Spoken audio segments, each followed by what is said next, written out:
শুভ সন্ধ্যা সবাইকে। আজ 31 মার্চ সোমবার। আজকের সন্ধ্যার বিশেষ বিশেষ খবর হলো অন্তর্কুন্দলে জেরবার কংগ্রেস, মাঝপথে বৈঠক ছাড়লেন জিতেন্দ্র সিং, ধলাইয়ে শান্তিপূর্ণভাবে পালিত ঈদ উল ফিতর, ঈদগাহে ভিড়, মেলায় উৎসব, সম্প্রীতির এক অনন্য নজির পাথারকান্দিতে, জয়পুরে ঈদের নামাজের সময় ফুল বর্ষণ গেরুয়াদারীদের, সম্প্রীতির অনন্য দৃশ্য, ফের 7.1 কম্পন মাত্রায় প্রবল ভূমিকম্প, বিচ্ছেদ ছাড়া দ্বিতীয় বিয়ের কোনো বৈধতা নেই, সহবাস করলে তা ধর্ষণের শামিল, বলল তেলেঙ্গানা হাইকোর্ট। গাংপাড় দুমকর জীবিতে বিভিন্ন প্রকল্পের সুবিধা থেকে যোগ্য আবেদন প্রার্থীদের বঞ্চনার অভিযোগ, কাটিগড়ার সীমান্ত সড়কে স্লুজ গেটগুলো সংস্কারের দাবিতে স্মারকপত্র কংগ্রেসের। এবং সর্বশেষ খবরটি হলো স্বামীকে পরিকল্পিতভাবে হত্যা করা হয়েছে, অভিযোগ দেবব্রতের স্ত্রীর। এবারে শুনুন বিস্তারিত খবর। শাসক দল বিজেপি যখন 2026-এর বিধানসভা নির্বাচনের প্রস্তুতি নিচ্ছে, পাশাপাশি রাভা হাসং স্বশাসিত পরিষদের নির্বাচনে জোরালো প্রচার অভিযান শুরু করেছে, ঠিক তখনই বিরোধী দল হিসেবে কংগ্রেস নিজেদের অন্তর্দ্বন্দ্বের জেরবার। রাজীব ভবনে বসে কেন্দ্রীয় নেতারা সংগঠনের ব্লক এবং জেলা পর্যায়ের নেতা বাছতে গিয়ে হিমশিম খাচ্ছেন। আসাম প্রদেশ কংগ্রেসের ভারপ্রাপ্ত নেতা জিতেন্দ্র সিং দলের এক বৈঠকে স্পষ্টভাবে উষ্মা প্রকাশ করে বলেছেন, দল যখন নির্বাচনের জন্য প্রস্তুতি পরিকল্পনা তৈরি করার কথা ছিল, তখন কেন্দ্রীয় নেতারা রাজ্য নেতাদের সঙ্গে দলীয় কুন্দলের সমস্যা নিয়ে আলোচনা করতে ব্যস্ত। এটা দলের পক্ষে ভালো সংকেত নয়। বর্তমানে রাভা হাসং স্বশাসিত জেলা পরিষদের নির্বাচনের প্রচার চলছে জোর কদমে। মুখ্যমন্ত্রী হিমন্ত বিশ্ব শর্মা তার অনুগামী বাহিনী নিয়ে চষে বেড়াচ্ছেন রাভা হাসং স্বশাসিত পরিষদ এলাকা। আর কংগ্রেসের প্রদেশ নেতারা জেলা কমিটি এবং নতুন ব্লক কমিটি গঠনের জন্য রাজীব ভবনে বসে আলোচনায় ব্যস্ত। প্রদেশ নেতৃত্বের এই ভূমিকায় অধিকাংশ দলীয় বিধায়ক খুবই অসন্তুষ্ট। তাদের অভিযোগ, প্রদেশ কংগ্রেস সভাপতি ভূপেন বোরা এখন স্থানীয় বিধায়কদের সঙ্গে আলোচনা না করেই ব্লক মণ্ডল ও জেলা কমিটি গড়ার উদ্যোগ নিয়েছেন। নজির হিসেবে তারা বলেন, বাক্সা এবং বর্ধমানের দুই বিধায়ক নন্দিতা দাস ও শিবামণি পোরা কেন্দ্রীয় কমিটির কাছে চিঠি লিখে প্রদেশ সভাপতির একতরফা সিদ্ধান্তের তীব্র বিরোধিতা করেছেন। কিন্তু অত্যন্ত আশ্চর্যের বিষয়, বিধায়করা অভিযোগ জানানোর পরও প্রদেশ কংগ্রেসের তরফে কোনো পরিষ্কার ব্যাখ্যা দেওয়া হয়নি। বিধায়ক নন্দিতা দাস ক্ষোভ প্রকাশ করে বলেছেন, তার এলাকায় জেলা কংগ্রেস সভাপতি বা ব্লক মণ্ডল গঠনের আগে তার সঙ্গে কোনো আলোচনা করা হয়নি। এভাবে বিধায়কদের অন্ধকারে রেখে প্রদেশ কংগ্রেস যদি একতরফাভাবে জেলা কমিটি ও ব্লক কমিটি গঠন করে, তাহলে সংগঠনের দায় নেবেন না বিধায়করা। প্রদেশ কমিটির অসন্তোষ এতটাই প্রকাশ্যে এসে পড়েছে যে প্রদেশ সভাপতির এই সিদ্ধান্তের প্রতিবাদে বিধানসভায় বিরোধী দলনেতা দেবব্রত শইকিয়া পর্যন্ত প্রদেশ রাজনৈতিক কমিটির বৈঠক বয়কট করেছেন, কারণ তার নিজের এলাকায় ব্লক মণ্ডল সভাপতি নির্বাচনের ব্যাপারে তাকে অন্ধকারে রাখা হয়েছে। নাজিরা ব্লক মণ্ডলে যাকে সভাপতি করা হয়েছে, সেই ব্যক্তিকে পদে বসানোর আগে তার কোনো মতামত নেওয়া হয়নি। রবিবার এক জরুরি বৈঠকে কামরূপ মহানগর জেলা কমিটির সভাপতি নিয়োগ নিয়ে প্রদেশ নেতাদের মধ্যে তুমুল বাকবিতণ্ডা হয়েছে।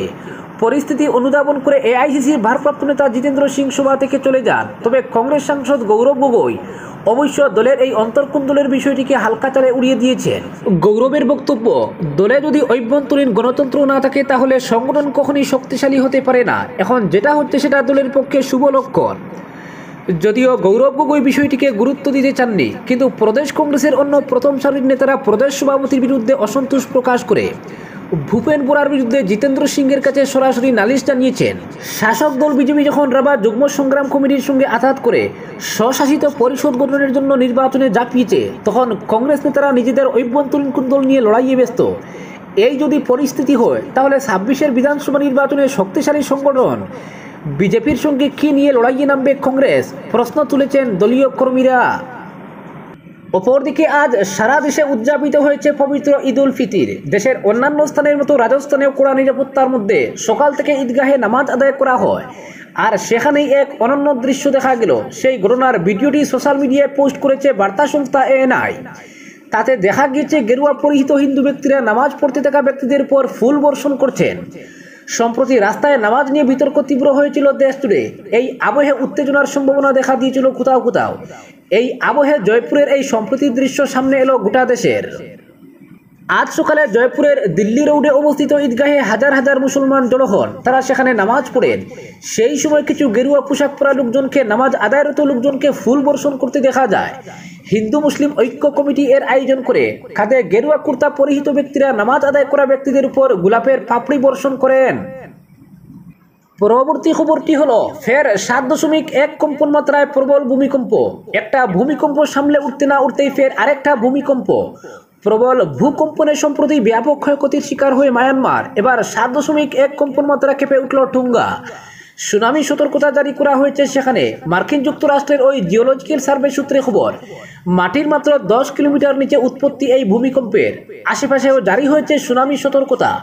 প্রশান্ত মহাসাগরে অবস্থিত এই দ্বীপে পঙ্গাই গ্রামের খুব কাছেই ছিল ভূমিকম্পের এপিসেন্টার। অন্যদিকে পার্শ্ববর্তী দ্বীপ নুইয়েও সুনামি সতর্কতা জারি হয়েছে। বিশেষজ্ঞদের কথায়, এই সুনামি আশেপাশের 300 কিলোমিটার দূর পর্যন্ত এলাকাকে বিপর্যস্ত করতে পারে। পরবর্তী খবরটি হলো, ধলাই বিধানসভা কেন্দ্রে শান্তিপূর্ণভাবে পালিত হলো পবিত্র ঈদ উল ফিতর। এক মাস সিয়াম সাধনার পর মুসলিম সম্প্রদায়ের এই বৃহত্তম ধর্মীয় উৎসব নির্বিঘ্নে সম্পন্ন হয়। সর্বস্তরের মানুষ সন্তোষ প্রকাশ করেছেন। ঈদ উপলক্ষে ধলাইয়ের বিভিন্ন ঈদগাহ ময়দান আগে থেকে সুসজ্জিত করা হয়। শান্তিপূর্ণভাবে ঈদ উদযাপন নিশ্চিত করতে প্রশাসনও ছিল তৎপর। পুলিশ সুপারের তত্ত্বাবধানে জেলা সদর সহ সকল থানা এলাকায় যে কোনো অপ্রীতিকর ঘটনা এড়াতে ঈদের একদিন আগে পুলিশ রোড মার্চ করে ঈদের দিনও পুলিশকে সক্রিয় ভূমিকা পালন করতে দেখা যায়। আজ সকাল 8টা থেকে 8:30টার মধ্যে দোলাইয়ের সব ঈদগাহে ঈদের নামাজ অনুষ্ঠিত হয়। দোলাইয়ে প্রধান দুটি ঈদগাহ, বাম ঈদগাহ ময়দান বাঘাবাজার এবং বাম ঈদগাহ ময়দান রাজহাটে সকাল 8:30টায় জামাতের সময় নির্ধারিত ছিল। ভাগাবাজার বাম ঈদগাহ ময়দানে উপচে পড়া ভিড় লক্ষ্য করা যায়। নির্ধারিত সময়ের অনেক আগে ঈদগাহ খানায় খানায় পূর্ণ হয়ে যায় এবং দেরিতে আসা হাজারের অধিক মুসল্লিকে ঈদগাহের বাইরে নামাজ আদায় করতে হয়। একই চিত্র দেখা যায় বাম ঈদগাহ ময়দান রাজঘাটেও। ধারণা করা হচ্ছে এই দুটি ঈদগাহের প্রতিটিতে অন্তত 8 থেকে 10,000 ধর্মপ্রাণ মুসলমান ঈদের নামাজে অংশগ্রহণ করেন। ভাগাবাজার বাম ঈদগাহ ময়দানে আনোয়ার হোসেন এবং রাজঘাট ঈদগাহ ময়দানে মৌলানা ফখরুল ইসলাম লস্কর ঈদের জামাতে ইমামতি করেন। নামাজ শেষে সকল ঈদগাহে বিশ্ব শান্তি কামনায় বিশেষ মোনাজাত করা হয়। মোনাজাতে ফিলিস্তিন, গৃহযুদ্ধ ও ভূমিকম্প বিধ্বস্ত মায়ানমার এবং পার্শ্ববর্তী রাজ্য মণিপুরের শান্তি কামনা করার পাশাপাশি বিশ্বের যেখানেই অশান্তি বিরাজ করছে সেখানে শান্তি প্রতিষ্ঠার জন্য প্রার্থনা করা হয়। নামাজ শেষে মুসল্লিরা একে অপরের সাথে কুলাকুলি করে ঈদের শুভেচ্ছা বিনিময় করেন। এই দৃশ্য ভ্রাতৃত্ববোধের এক সুন্দর প্রতিফলন ঘটায়। পরবর্তী খবরটি হলো, পাথারকান্দি কেন্দ্রের সর্বত্র ধর্মীয় ভাব গাম্ভীর্য ও আনন্দমুখর পরিবেশে উদযাপিত হলো ঈদ উল ফিতর। দীর্ঘ 1 মাস সিয়াম সাধনার পর আজ সকালে ঈদের নামাজ আদায়ের মধ্যে শুরু হয় উৎসবের আনুষ্ঠানিকতা। শহর থেকে গ্রাম সর্বত্রই ছিল খুশির জোয়ার। আজ সকালে পাথারকান্দির কোটামণি, খাটলতুলি, আসিমগঞ্জ, চাঁদকিরা, ডেঙ্গারবন, টিলাবাড়ি, জুলবাড়ি, ডেফলালা, মামবাড়ি, নাগরা, জেটদেরি, শ্যাম্বুনগর, রাঙ্গামাটি, বড়সবড়ি, লুয়াইরপুয়া, জালালনগর, বৈটাখাল, বাজারিরোয়া, চন্দ্রপুর, কালাচড়া, ছাগলমুহা এবং অন্যান্য স্থানে ঈদের প্রধান জামাত অনুষ্ঠিত হয়। ধর্মপ্রাণ মুসল্লিরা নতুন পোশাকে ঈদগাহে সমবেত হন, একে অপরের সঙ্গে কুলাকুলি করেন এবং দুয়া মোনাজাতে দেশ ও জাতির কল্যাণে কামনা করেন। নামাজ শেষে বিভিন্ন স্থানে মিষ্টিমুখ ও আপ্যায়নের আয়োজন করা হয়।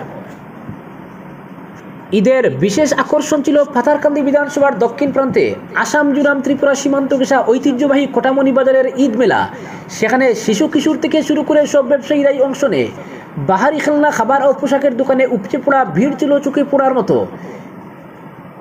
ঈদের উৎসব শুধু আনন্দের মধ্যেই সীমাবদ্ধ ছিল না, বরং সামাজিক সংহতিরও এক উজ্জ্বল দৃষ্টান্ত স্থাপন করে বিভিন্ন ধর্মবর্ণের মানুষ একে অপরকে শুভেচ্ছা জানায়। প্রতিবেশীদের মধ্যে সম্প্রীতি ও সৌহার্দ্যের দৃশ্য পরিলক্ষিত হয়। এছাড়া এলাকার বিশিষ্টজনরা ঈদের আনন্দ ভাগ করে নিতে এতিমখানা ও বৃদ্ধাশ্রমে যান। সেখানে দান খয়রাত করেন এবং বঞ্চিতদের মুখে হাসি ফুটান। পরবর্তী খবরটি হলো, বিচ্ছেদ ছাড়া দ্বিতীয় বিয়ের কোনো বৈধতা নেই, সহবাস করলে তা ধর্ষণের শামিল, বলল তেলেঙ্গানা হাইকোর্ট। প্রথম স্ত্রীর সঙ্গে বিবাহ বিচ্ছেদ না করলে দ্বিতীয় বিয়ের কোনো বৈধতা নেই। সেক্ষেত্রে মিথ্যা বিয়ের দোহাই দিয়ে দ্বিতীয় স্ত্রীর সঙ্গে সহবাস ধর্ষণের শামিল। সম্প্রতি এক মামলায় এমনটাই জানিয়েছে তেলেঙ্গানা হাইকোর্ট। আদালতের বিচারপতি মৌসুমী ভট্টাচার্য এবং বিচারপতি বি.আর. মধুসূদন রাওয়ের ডিভিশন বেঞ্চে বিবাহ বিচ্ছেদ সংক্রান্ত একটি মামলার শুনানি চলছিল। স্বামীর থেকে বিচ্ছেদ চেয়ে হাইকোর্টে মামলা করেছিলেন দ্বিতীয় স্ত্রী। ওই মামলার শুনানিতে এই মন্তব্য করেছে হাইকোর্টের 2 বিচারপতির বেঞ্চ। দ্বিতীয় স্ত্রীর অভিযোগ, বিয়ের সময় প্রথম স্ত্রীর সঙ্গে বিবাহ বিচ্ছেদ হয়নি স্বামীর। সেই তথ্য স্বামী তার কাছে গোপন করেছিলেন বলে দাবি স্ত্রীর। এই কারণে দ্বিতীয় বিয়েটি বাতিল করার জন্য আদালতের দ্বারস্থ হন ওই মহিলা। প্রথমে তেলেঙ্গানার এক পারিবারিক আদালতে এই নিয়ে মামলা করেন তিনি। তার অভিযোগ, বৈবাহিক সম্পর্কের বিষয়ে স্বামী ভুল তথ্য জানিয়ে তাকে প্রতারণা করেছিলেন। এই কারণে বিয়েটি বাতিল করার জন্য আদালতের দ্বারস্থ হন তিনি। 1 কোটি টাকা হুরপোষ দাবি করেন মহিলা, কিন্তু ওই মহিলা খারিজ করে দেয় আদালত। পরে পারিবারিক আদালতের নির্দেশকে চ্যালেঞ্জ করে হাইকোর্টের দ্বারস্থ হন মহিলা। মামলায় হাইকোর্ট জানিয়েছে, স্বামীর প্রথম স্ত্রী 14 বছর ধরে কোমায় রয়েছেন। প্রথম স্ত্রীর সঙ্গে বিবাহ বিচ্ছেদের কোনো প্রমাণ দেখাতে পারেননি স্বামী, ফলে দ্বিতীয় স্ত্রীর সঙ্গে তার বিয়ের কোনো আইনি বৈধতা নেই। এক্ষেত্রে আদালত জানিয়েছে, দ্বিতীয় স্ত্রীর সঙ্গে শারীরিক সম্পর্ক স্থাপনের সময় স্বামী নিজের আগের বৈবাহিক সম্পর্কের কথা সম্পূর্ণ অবগত ছিলেন। ওই সময়ে মামলাকারী দ্বিতীয় স্ত্রী জানতেন অভিযুক্ত স্বামীর বিবাহ বিচ্ছেদ হয়ে গিয়েছে। এই অবস্থায় একটি মিথ্যা বিয়ের উচিলায় দ্বিতীয় স্ত্রীর সঙ্গে সহবাস দর্শনের শামিল বলে মনে করছে আদালত। পরবর্তী খবরটি হলো, হাইলাকান্দি ডেভেলপমেন্ট ব্লকের আওতাধীন গাংপাড় দুমকর জিপিতে অরুণোদয় 3.0 এবং প্রধানমন্ত্রী আবাস যোজনার সুবিধা প্রাপক বাছাইয়ে ব্যাপক দুর্নীতির অভিযোগ উঠেছে। জিপির পিএস কমিটির সভাপতি লুৎফুর রহমান মজুমদার, মিটন রবি দাস, হুসেন আহমেদ লস্কর, কবির আহমেদ লস্কর, বিক্রমজিৎ, অনিমা দেবনাথ প্রমুখ অভিযোগ করে বলেন, গাংপাড় দুমকর লক্ষ্মীরবন্দ গ্রামে অরুণোদয় প্রকল্পের সুবিধা প্রাপক বাছাইয়ে যোগ্য আবেদন প্রার্থীদের বঞ্চিত করা হয়েছে। জিপি সচিব আতাউর রহমান মাজার ভুইয়ার বিরুদ্ধে তারা দুর্নীতির অভিযোগ করেন। বলেন, জিপি সচিব বাছাই কমিটির বাছাই করা সুবিধা প্রাপকদের নাম বাদ দিয়ে নতুন নাম অন্তর্ভুক্ত করেন। গাংপাড় দুমকর লক্ষ্মীরবন্দ জিপিতে পিএমওয়াই প্রকল্পের সুবিধা প্রাপক বাছাইয়ে ব্যাপক দুর্নীতি সংঘটিত হয়েছে। খোলা আকাশের নিচে যারা বসবাস করছেন তারা পিএমওয়াইয়ের সুবিধা থেকে বঞ্চিত হয়েছে। গাংপাড় দুমকর লক্ষ্মীরবন্দ জিপিতে অরুণোদয় এবং পিএমওয়াইয়ের তালিকায় যোগ্য আবেদনকারীদের নাম অন্তর্ভুক্ত করার দাবি জানিয়েছেন বঞ্চিতরা। দাবি পূরণ না হলে আন্দোলনের হুঁশিয়ারি দেন তারা। পরবর্তী খবরটি হলো, কাটিগড়ার সীমান্ত সড়কে স্লুজ গেটগুলো সংস্কারের দাবিতে স্মারকপত্র কংগ্রেসের। ইন্দু বাংলা সীমান্ত সড়কের উপর নির্মিত অকেজ স্লুজ গেটগুলো শীঘ্রই সংস্কার ও নিয়মিত গেট পরিচালনা ও দেখাশোনার জন্য পর্যাপ্ত পরিমাণে বিভাগীয় কর্মী নিয়োগের দাবিতে কাটিগড়ার সার্কল অফিসারের হাতে স্মারকপত্র তুলে দেন জেলা কংগ্রেস কর্মকর্তারা। সামনেই বর্ষার মরশুম। হাওর ও নিচু এলাকায় বসবাসরত মানুষ তথা হাজার হাজার কৃষকের মনে আতঙ্কের ছায়া। বর্ষা শুরু হওয়ার আগে পশ্চিম কাটিগড়া ইন্দু বাংলা সীমান্ত সড়কের উপর নির্মিত 60টি স্লুজ গেট টানা 20 বছরের অধিক সময় থেকে পুরোপুরি অকেজ অবস্থায় পড়ে রয়েছে। গেট দিয়ে বন্যার জল প্রবেশ করার পথ সুগম থাকলেও জল নিষ্কাশনের কোনো সুব্যবস্থা না থাকায় প্রতি বছর বর্ষা বা বন্যার সময়ে লক্ষাধিক মানুষের বাড়িঘর জলের তলায় চলে যায়। হাজার হাজার কৃষক সর্বস্ব হারিয়ে বসেন। এমনকি কৃষকদের মূলধন গবাদি পশু বন্যায় ভেসে যায় এবং গোখাদ্যের অভাবে অনেক গবাদি পশু মারা যায়। এছাড়াও গেটগুলো রক্ষণাবেক্ষণ করার বিভাগীয় কর্মী থাকা সত্ত্বেও কর্মস্থলে একদিনও আসেননি বলে অনেক অভিযোগ রয়েছে। গণ অভিযোগ তথা জনগণের দাবির ভিত্তিতে 2022 সালে কাছাড়ের তৎকালীন অভিভাবক মন্ত্রী অশোক সিংহল ও 2024 সালে জল সম্পদ উন্নয়ন বিভাগের মন্ত্রী পীযূষ হাজারিকা অকেজ স্লুজ গেটগুলো পরিদর্শন করেন। এতে গণ অভিযোগের সত্যতা প্রমাণিত হলেও আজ পর্যন্ত সংস্কার হওয়া তো দূরের কথা, একটিবারের জন্য ফিরে তাকাননি বলেও জানান স্থানীয়রা। লক্ষাধিক জনগণ ও কৃষক সমাজ প্রতি বছর সর্বহারা হচ্ছেন। এটাই বিবেচনা করে কাছাড় জেলা কংগ্রেসের সাধারণ সম্পাদক তথা কালাইন ব্লক কংগ্রেসের সাংগঠনিক ইনচার্জ সন্দীপ দাসের নেতৃত্বে দলের এক প্রতিনিধি দল কাটিগড়ার সার্কল অফিসারের সঙ্গে দেখা করে এই সমস্যাগুলো নিয়ে দীর্ঘ আলোচনার পর বর্ষার আগে যুদ্ধকালীন তৎপরতায় গেটগুলো মেরামতের কাজ সম্পন্ন করে হাওড়া অঞ্চল ও নিচু এলাকায় বসবাসরত মানুষের সুরক্ষার দাবি জানিয়েছেন কংগ্রেসীরা। অন্যথায় জনস্বার্থে গণ আন্দোলন গড়ে তোলার হুঁশিয়ারি দেন জেলা কংগ্রেসের কর্মকর্তারা। পরবর্তী খবরটি হলো, আত্মহত্যা নয়, আমার স্বামীকে পরিকল্পিতভাবে হত্যা করা হয়েছে। মূলত বিরাট আর্থিক নয়ছয় আড়াল করতে এই বিভাগের জনকয়েক কর্মী মিলে স্বামী দেবব্রত ডেকাকে হত্যা করেছেন। এই অভিযোগ করেন শ্রীভূমি সরকারি হাসপাতালের সদ্য প্রয়াত প্রশাসক দেবব্রত ডেকার স্ত্রী পূর্বী ডেকা। বলেন, হাসপাতাল কর্তৃপক্ষ থেকে পুলিশ বারবার সবার কাছে অভিযোগ জানিয়ে কোনো সহযোগিতা লাভ করতে পারছেন না। সংবাদ মাধ্যমের কাছে বিষয়টি তুলে ধরে পূর্বী ডেকা বলেন, গত 20 জানুয়ারি শ্রীভূমি সরকারি হাসপাতালের অ্যাডমিনিস্ট্রেটিভ অফিসার দেবব্রত ডেকা নিজ কোয়ার্টারের ছাদ থেকে পড়ে গুরুতরভাবে আহত হন। আহত অবস্থায় প্রথমে তাকে শ্রীভূমি হাসপাতাল এবং পরবর্তীতে শিলচর মেডিকেল কলেজ হাসপাতালে প্রেরণ করা হলে সেখানে মৃত্যু হয়। শ্রীভূমি সরকারি হাসপাতাল কর্তৃপক্ষের তরফে তাকে জানানো হয় যে দেবব্রত ডেকা ছাদ থেকে পড়ে মৃত্যু হয়েছে। স্বামীর মৃত্যু সংবাদের খবর পেয়ে তিনি দিশেহারা হয়ে পড়েন এবং পিতৃহারা নবজাতক শিশুকে নিয়ে কী করবেন ভেবে উঠতে পারছিলেন না। সুদূর মরিগাঁও থেকে দেবব্রত ডেকার বড় ভাই শিলচর মেডিকেলে ছুটে আসেন এবং মৃতদেহ নিয়ে নিজ বাসভবনে যাওয়ার পর সম্পন্ন হয় শেষকৃত্য। সবকিছু শেষ করে মরিগাঁও থেকে তিনি শ্রীভূমি ছুটে আসেন এবং 27 জানুয়ারি শ্রীভূমি সদর থানায় মামলা নথিভুক্ত করেন। সরকারি হাসপাতাল কর্তৃপক্ষ থেকে পুলিশের তরফে কোনো সহযোগিতা না পেয়ে তিনি ফিরে যান মরিগাঁও, কিন্তু পরবর্তীতে শ্রীভূমি সদর থানা থেকে বারবার তাকে ফোনে মামলা তুলে নেওয়ার জন্য চাপ সৃষ্টি করা হয় বলে জানান পূর্বী ডেকা। বাধ্য হয়ে স্বামীর মৃত্যু রহস্য উদ্ঘাটনে তিনি নিজে মাঠে নামেন। 24 ফেব্রুয়ারি পুনরায় মরিগাঁও থেকে শ্রীভূমি ছুটে আসেন এবং 27 ফেব্রুয়ারি সদর থানায় মামলা নথিভুক্ত হয়। এরই মধ্যে পুলিশ কর্তাদের সঙ্গে নিয়ে স্বামীর কোয়ার্টারে ছুটে গেলে সেখানে ব্যাপক বিসঙ্গতি চোখে পড়ে বলে জানান পূর্বী ডেকা। বলেন, দেবব্রত ডেকা যে কক্ষে থাকতেন সেখানে রক্তের দাগ দেখতে পান, চেয়ার ভেঙে মাটিতে ফেলে রাখা ছিল এবং জরুরি নথিপত্রগুলো চারপাশে ছড়ানো ছিল। তাছাড়া হাসপাতাল কর্তৃপক্ষ যে জলের ট্যাঙ্ক দেখতে দিয়ে প্রশাসক দেবব্রত ডেকা ছাদ থেকে পড়েছেন বলে মন্তব্য করেছিলেন, বাস্তবে তার কোনো মিল খুঁজে পাননি বলে জানান পূর্বী ডেকা। বলেন, ট্যাঙ্কের উল্টো দিকে পড়েছেন স্বামী দেবব্রত ডেকা, ফলে হাসপাতাল কর্তৃপক্ষ ঘটনাকে আত্মহত্যার রূপ দেওয়ার চেষ্টা করলেও মূলত পরিকল্পিতভাবে তার স্বামী দেবব্রত ডেকাকে হত্যা করা হয়েছে বলে সরাসরি অভিযোগ করেন পূর্বী ডেকা। বলেন, মূলত সরকারি হাসপাতালে প্রায় 80 লক্ষ টাকার আর্থিক নৈচয় ধরা পড়ে প্রশাসক দেবব্রত ডেকার কাছে। তিনি ফাইলে স্বাক্ষর না করায় পরিকল্পিতভাবে হত্যা করা হয়েছে এবং স্বাস্থ্য বিভাগের 2-1 কর্মী গোটা ঘটনায় জড়িত বলে অভিযোগ করেন পূর্বী ডেকা। তিনি আরও বলেন, সরকারি হাসপাতালের চিকিৎসক কোয়ার্টারে স্বামীর সঙ্গে বহুদিন বসবাস করেছেন। প্রায় প্রতি রাতেই বিভিন্ন অসামাজিক কার্যকলাপ তার চোখে পড়েছে। বিশেষ করে প্রকাশ নামের স্বাস্থ্য বিভাগের এক কর্মী চিকিৎসক কোয়ার্টারে বিভিন্ন অসামাজিক কার্যক্রম চালিয়ে গেছেন, যা তিনি নিজেও প্রত্যক্ষ করেছেন বলে জানান। এমনকি স্বামী দেবব্রত ডেকার মৃত্যুর পর তার মোবাইল ফোনটিও প্রকাশ নামের কর্মীর কাছ থেকে যেমন উদ্ধার করা হয়েছে, তেমনি স্বামী দেবব্রত ডেকার নিজের ডায়েরিতে হাসপাতাল কোয়ার্টারে সংঘটিত বিভিন্ন ঘটনার কথা লিখে গেছেন, যা সযত্নে তিনি নিজের কাছে রেখেছেন বলে জানান পূর্বী ডেকা। বলেন, বৃহৎ অঙ্কের আর্থিক কেলেঙ্কারি আড়াল করতে স্বামী দেবব্রত ডেকাকে হত্যা করা হয়েছে এবং ঘটনার নিরপেক্ষ তদন্তক্রমে দোষীদের শাস্তির দাবি করেন।